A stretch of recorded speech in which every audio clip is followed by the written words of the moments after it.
പ്രവാസ ലോകത്തെ ഏറ്റവും വലിയ മലയാളികളുടെ കൂട്ടായ്മകളിലൊന്നായ ഷാർജ ഇന്ത്യൻ അസോസിയേഷൻ തെരഞ്ഞെടുപ്പിനുള്ള അന്തിമ സ്ഥാനാർത്ഥി പട്ടിക പ്രസിദ്ധീകരിച്ചു. 3 മുന്നണികളിലായി 43 സ്ഥാനാർത്ഥികളാണ് ഇത്തവണ ജനവിധി തേടുന്നത്.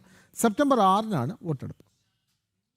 കേരളത്തിലെ രാഷ്ട്രീയ സമവാക്യങ്ങളിൽ നിന്ന് വ്യത്യസ്തമായ മുന്നണി ക്രമീകരണങ്ങളാണ് ഇത്തവണയും ഷാർജ ഇന്ത്യൻ അസോസിയേഷൻ തെരഞ്ഞെടുപ്പിന്റെ പ്രത്യേകത. നാട്ടിൽ പരസ്പരം എതിർചേരികളിലുള്ള മുസ്ലിം ലീഗ്, CPM അനുഭവ സംഘടനകൾ ചേർന്ന ജനാധിപത്യ മുന്നണിയാണ് നിലവിൽ അസോസിയേഷൻ ഭരിക്കുന്നത്.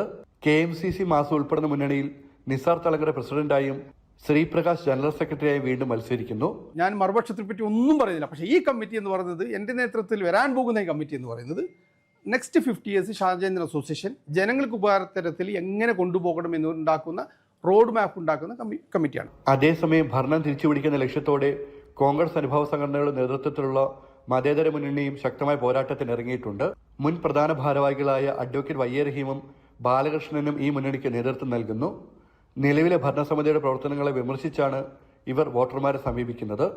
മെമ്പർമാർക്ക് ഒരുപാട് കാര്യങ്ങൾ ചെയ്യാൻ ഇന്ത്യൻ അസോസിയേഷൻ സാധിക്കുമായിരുന്നു.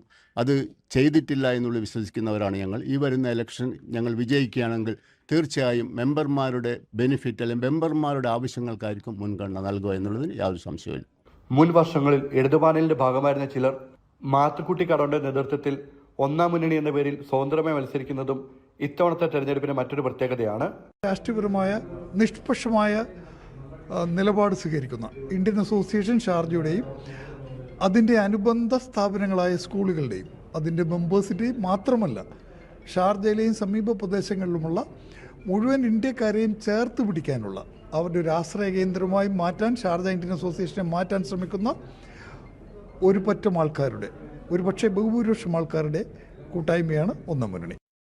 നേരത്തെ മെയ് 17 നടത്തായിരുന്ന തെരഞ്ഞെടുപ്പ് സാങ്കേതിക കാരണങ്ങളാൽ മാറ്റിവെച്ചിരുന്നു. പുതിയ ഭരണസമിതി കണ്ടെത്തുന്ന വോട്ടെടുപ്പ് സെപ്റ്റംബർ 6-നാണ് നടക്കുക. ഷിൻസു സെബാസ്റ്റ്യൻ, ജനം, ദുബായ്.